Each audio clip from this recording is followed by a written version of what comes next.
These were the men who came to David at Ziklag while he was banished from the presence of Saul, son of Kish.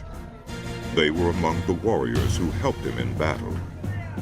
They were armed with bows and were able to shoot arrows or to sling stones, right-handed or left-handed. They were relatives of Saul from the tribe of Benjamin, Ahiezer, their chief, and Joash, the sons of Shemaiah, the Gibeathite, Jeziel and Peled, the sons of Asmaveth, Beruchah, Jehu the Anathothite, and Ishmaiah the Gibeonite, a mighty warrior among the 30, who was a leader of the 30, Jeremiah, Jehaziel, Johanan, Jozabad the Gederathite, Eluzai, Jerimoth, Beuliah, Shemariah and Shephatiah the Haruphite, Elkanah, Ishiah, Azarel, Joezer and Jeshobeam the Korohites, and Joelah and Zebediah the sons of Jeroham from Geder.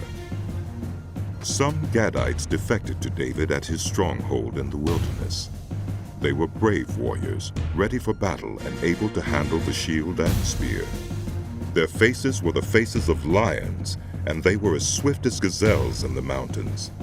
Ezer was the chief, Obadiah the second in command, Eliab the third, Mishmannah the fourth, Jeremiah the fifth, Attai the sixth, Eliel the seventh, Johanan the eighth, Elzabad the ninth, Jeremiah the 10th, and Macbanai the 11th.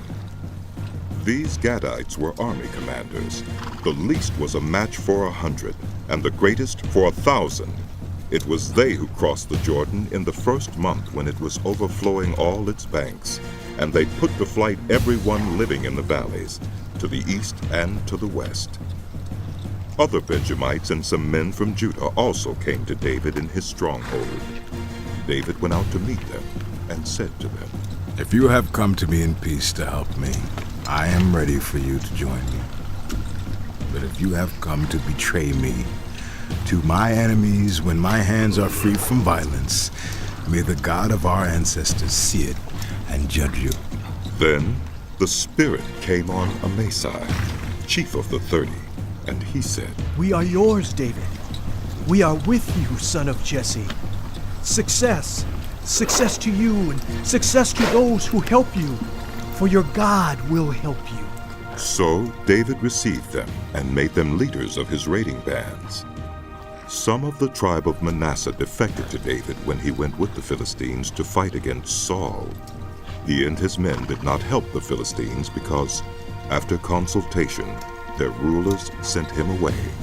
They said, "It will cost us our heads if he deserts to his master Saul." When David went to Ziklag, these were the men of Manasseh who defected to him: Adnah, Jozabad, Jediael, Michael, Jozabad, Elihu, and Zillothai, leaders of units of 1,000 in Manasseh. They helped David against raiding bands, for all of them were brave warriors, and they were commanders in his army. Day after day men came to help David until he had a great army, like the army of God. These are the numbers of the men armed for battle who came to David at Hebron to turn Saul's kingdom over to him, as the Lord had said. From Judah, carrying shield and spear, 6,800 armed for battle. From Simeon, warriors ready for battle, 7,100. From Levi, 4,600, including Jehoiada, leader of the family of Aaron, with 3,700 men. And Zadok, a brave young warrior with 22 officers from his family. From Benjamin, Saul's tribe, 3,000, most of whom had remained loyal to Saul's house until then. From Ephraim, brave warriors famous in their own clans, 20,800.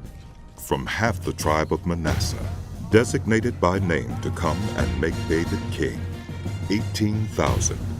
From Issachar, men who understood the times and knew what Israel should do. 200 chiefs with all their relatives under their command. From Zebulun, experienced soldiers prepared for battle with every type of weapon to help David with undivided loyalty, 50,000. From Naphtali, 1,000 officers, together with 37,000 men carrying shields and spears. From Dan, ready for battle, 28,600. From Asher, experienced soldiers prepared for battle, 40,000. And from east of the Jordan, from Reuben, Gad, and the half-tribe of Manasseh, armed with every type of weapon, 120,000. All these were fighting men who volunteered to serve in the ranks. They came to Hebron fully determined to make David king over all Israel. All the rest of the Israelites were also of one mind to make David king. The men spent 3 days there with David, eating and drinking, for their families had supplied provisions for them. Also, their neighbors from as far away as Issachar, Zebulun, and Naphtali came bringing food on donkeys, camels, mules, and oxen. There were plentiful supplies of flour, fig cakes, raisin cakes, wine, oil, cattle, and sheep, for there was joy in Israel.